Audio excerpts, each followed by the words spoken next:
Got some incredible news for the Cleveland Browns today. We have a double dose of positive updates regarding the NFL playoffs and how it impacts our draft status, plus the coaching search has gone from interesting to absolutely on fire in the last 24 hours. I am talking about legitimate smoke connecting John Harbaugh to Cleveland and some new interview requests that might surprise you.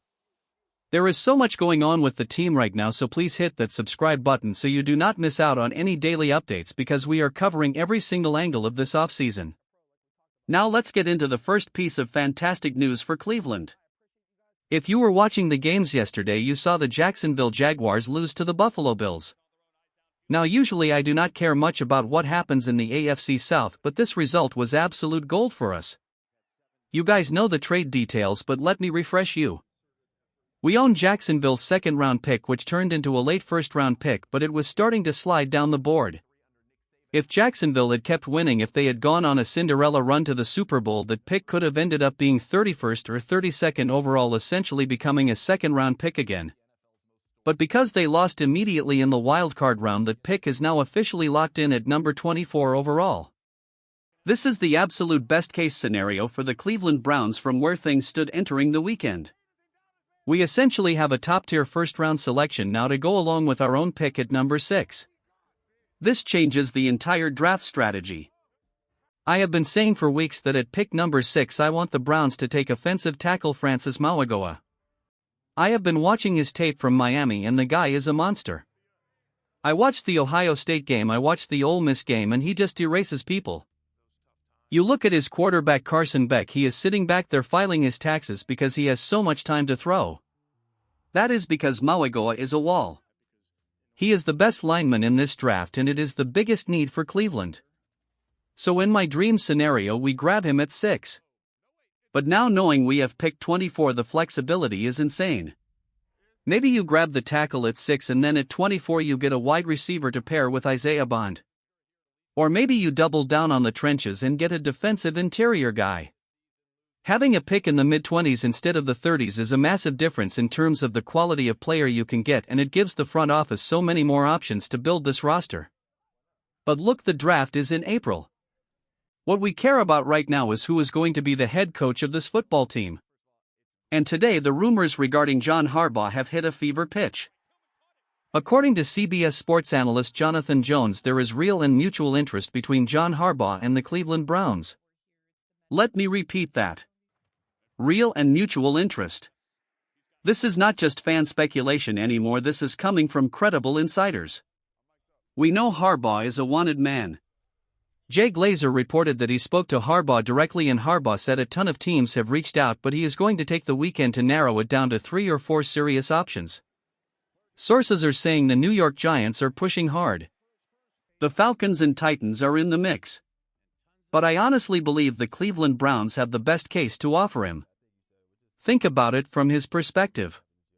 If you come to Cleveland, you inherit a top 5 defense that is ready to win a Super Bowl tomorrow. You have the best defensive player in the league. You have an owner who we know has deep pockets.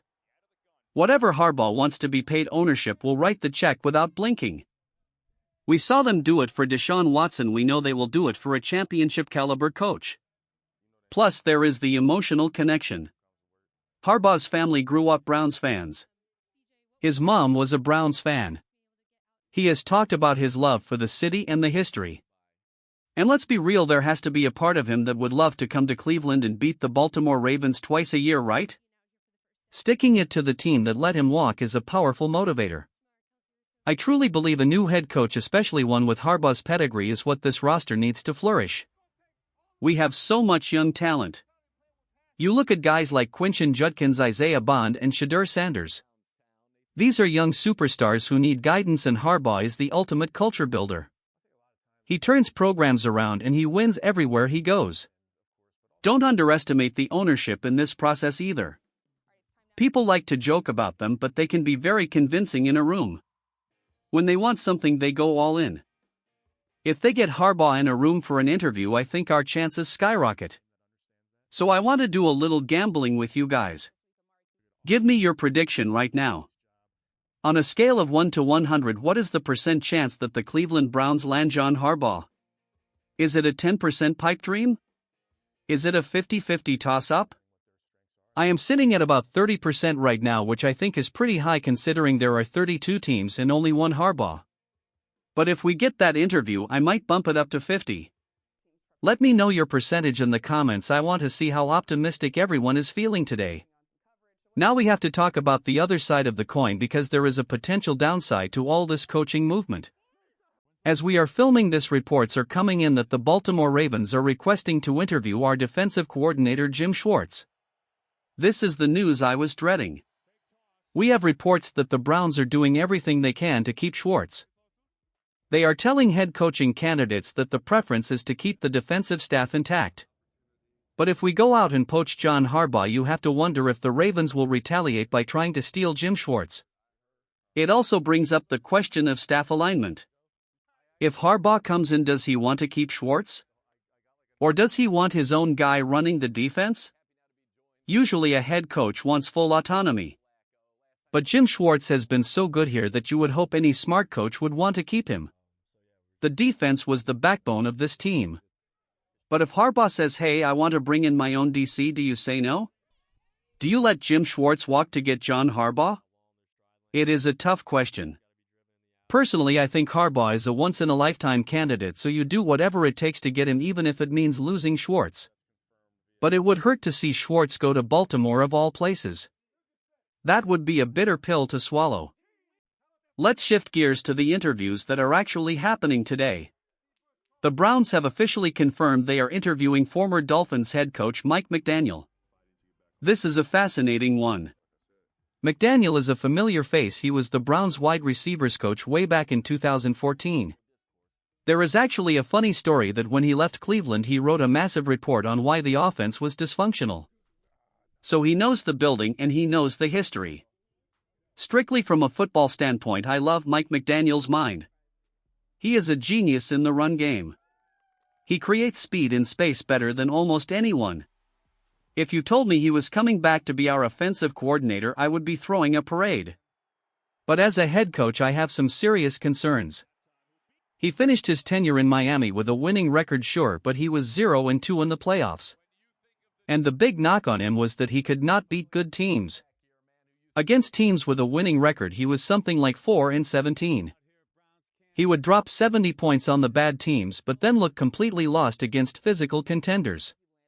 Also, is he the leader of men that Cleveland needs? He is funny, he is quirky, he wears the cool sunglasses, but does he have that grit? Does he have that command of the locker room when things get tough in December in the AFC North? I am not sure. I think he is a little unserious at times. I would love him as an OC, but I struggle to see him as the head coach who leads us to a Super Bowl. I think the Browns are interviewing him because you have to explore every offensive option and he is available, but I would rank him below Harbaugh for sure. Finally, we have one more interview request that flew under the radar but I think is actually really smart. The Browns have requested to interview Nate Scheelhaase from the Los Angeles Rams. Now you probably haven't heard of him. He is not a head coach, he is not even an offensive coordinator in the NFL yet. He is the Rams' pass game coordinator. But look at his resume. He was the offensive coordinator at Iowa State, so he has called plays before. And more importantly, he has been sitting under the Sean McVay learning tree. We have seen it time and time again. The guys who work for McVay or Shanahan get hired and they succeed. They understand the modern NFL offense. Scheelhaase is young, he is energetic, and he is a rising star. Do I think he gets the Browns head coaching job right now? No, probably not. It is a big jump. But this feels like a sneaky good interview to get him in the building, see what he knows, and maybe offer him the offensive coordinator job. If we hire a defensive head coach or if we just need a new OC, Schilhasa would be a fantastic addition. He knows how to scheme open receivers, he knows how to protect the quarterback, and he is coming from a winning culture in LA. I like that the Browns are turning over every stone here, not just looking at the big names but looking for the smart young minds too. So to recap, we have a massive draft asset locked in at pick 24. We have John Harbaugh showing real interest in coming home. We have Mike McDaniel in the building today, and we are looking at young guns like Nate Scheelhaase. It is a crazy time, but it is an exciting time. I need you guys to let me know in the comments, would you prefer an offensive-minded coach like McDaniel or a culture builder like Harbaugh? Type O for offense or D for defense. And please do not forget to hit that subscribe button to stay updated. Thanks for watching, and I will see you next time.